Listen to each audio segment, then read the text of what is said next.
pala yung panganod. Good morning mga katrops. So for this video mga katrops, nandito tayo ngayon sa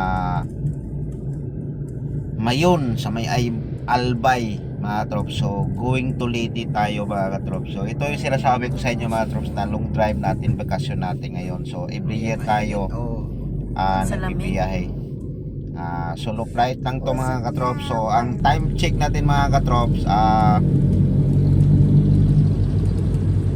4:45 to mga katrops. Sabi, napakaganda yung panahon mga katrops, at saka wala pang traffic. Then yun nga, medyo maaga, at saka wala naman traffic dito banda sa may Mount Mayon, sa may bandang Albay. So papakita ko sa inyo mga trops kung paano mag-process ng ticket, dahil nag-iba na naman yung ano nila, ang tawag nito, nag-iba na naman yung paraan o paano kuha ng ticket. So ipapagliwanag ko sa inyo. Ito po yun mga trops. Ayan. So bago ka makakuha ng ticket mga trops, o magbabayad ka sa sasakyan, mayroong checkpoint doon sa una. Doon ka kukuha ng number. Ayan. So nagkuha na tayo doon. Grabe ang init, ang haba ng sila. So tayo sa kabila mga trops, lumipat tayo mga trops. Ayan o. Walang electric niya mga trops, so napakainit. Grabe, dumating ako dyan mga trops, alas city pa ng umaga, 6:45. Ayan, so hanggang ngayon mga 9 na, nasa pila pa rin tayo. Ayan, sa dami ng mga biyahe. Yung iba, bakit ganon? Ang init. Ayan, lumipat ako pa rin, bumili ako sa harap yan mga trops. Tayo sa tindahan dahil nagutom na ako mga katrops, dahil mag alas 10 na yan mga katrops. Grabe, sobrang init pa. So matagal yung pag-process, pero samantala natapos na rin mga katrops. Ayan, so nakakuha na tayo ng ticket. So akala ko yan mga katrops, pagkakuha na to ng ticket, may biyahe na tayo agad. So yun pala, hindi pa. Papunta yung kay ate, kabila. Di, Ayan, so tawid na doon sa alin. dito kasi ano na tayo, second trip. Pag may barko na darating, kasi ang sabi nila wala pa.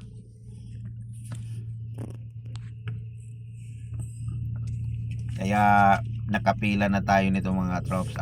Mag-11 na yan mga katrops. 11:30 siguro yung oras na yan. Sabi, ang sobrang init. So ano ako dyan mga trops, kumbaga naka isang araw din ako dyan bago ako nakatawid. Thank you. Hindi ko rin alam. Base ko lang sa mga nakausap ko doon habang nagkukuha tayo ng ticket. Dalawang biyahe lang pala mga katrops sa isang araw. Hindi ko rin alam.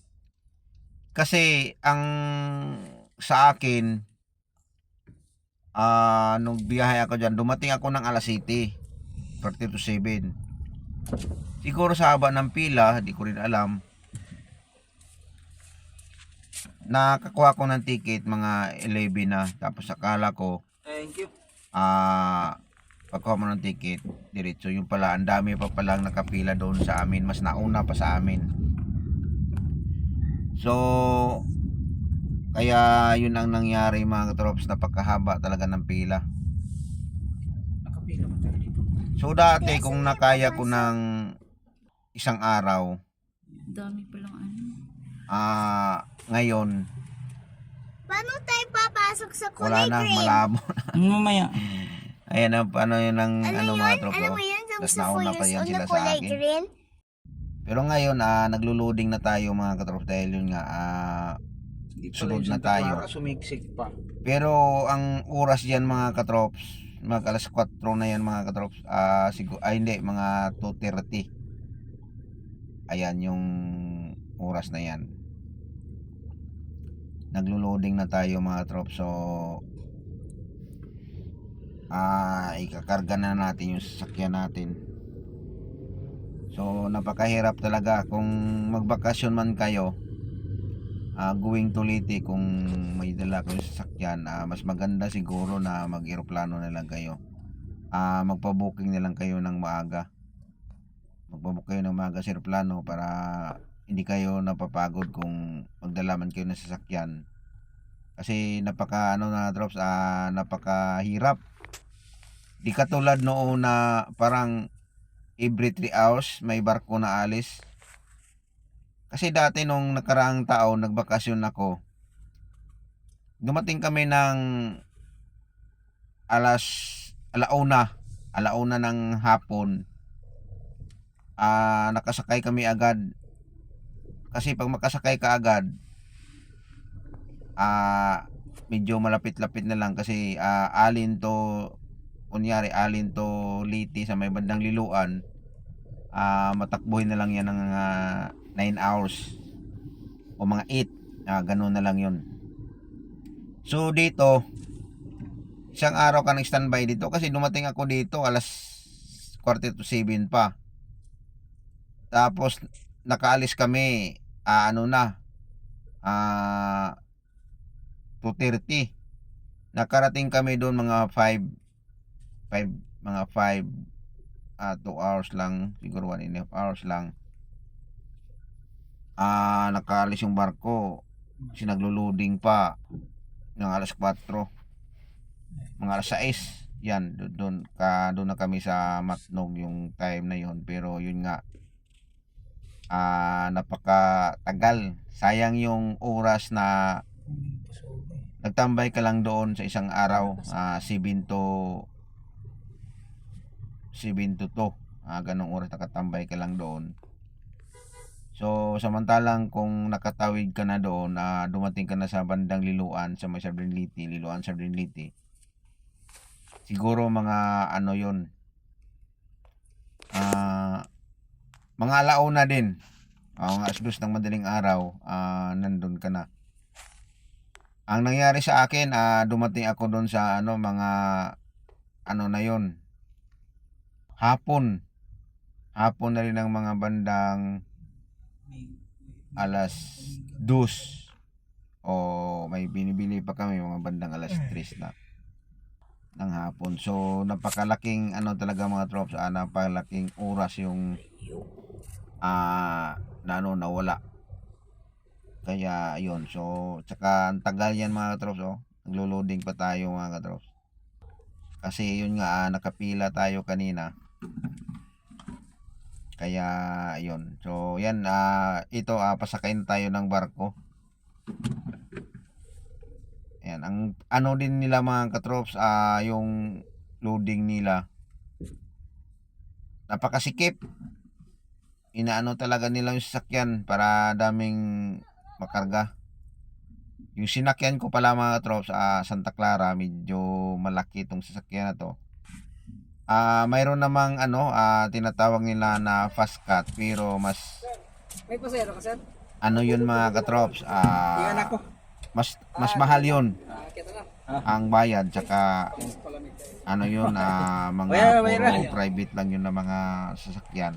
Ito halo to, mayroon tong mga malaking sasakyan kasi Santa Clara yun yung fast cut kasi maliit lang, kaya yun, tsaka medyo may kamahalan.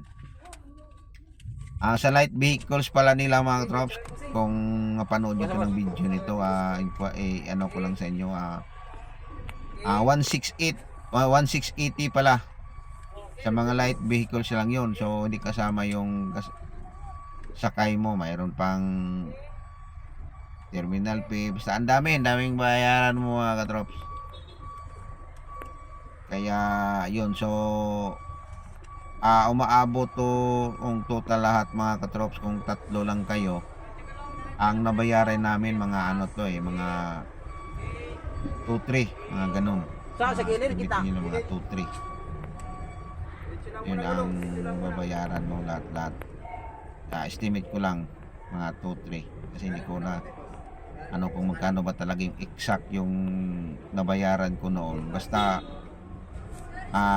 maghanda lang kayo ng mga 2-3 kung 3 lang kayo, saka light vehicles lang yung dala yung sasakyan.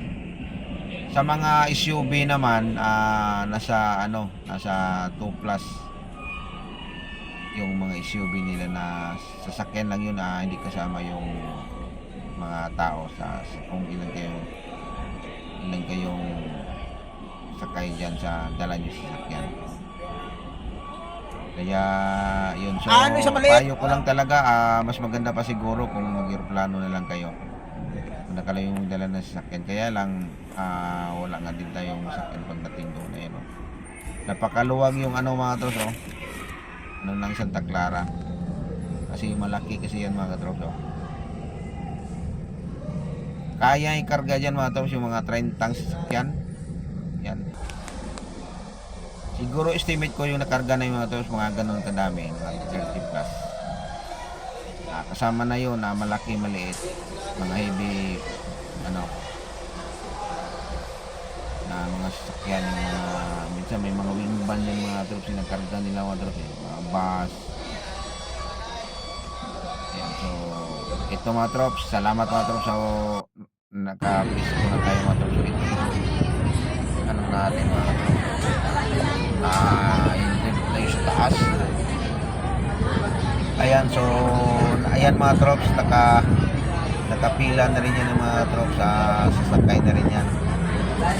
So ang time check natin ng mga trops, mga 2:30, mga ganun na yan mula. So tayo naman thank you Lord na nandito na tayo, nakasakay na tayo ng barko, kaya lang haba yung oras na nantay natin. Alas 7 pa tayo, tapos ngayon pa tayo nakasampa sa barko, kaya mahirap, tsaka hindi ka rin makapahinga dahil ang sobra ding init, kaya mapapagod ka talaga, lalong lalo na pag ikaw lang isa o baga wala kang kasamang driver. Mas maganda talaga kung magdala kayo ng sasakyan, dalawa talagang driver. Napakaganda talaga yung dalawang driver, kasi kung abutan ka ng antok, mayroon kang kapalitan. Kaya tayo, solo flight lang tayo, kaya kung saan tayo abutan ng antok, akayin na naman natin pilitin. So ayun po yung mga trops. So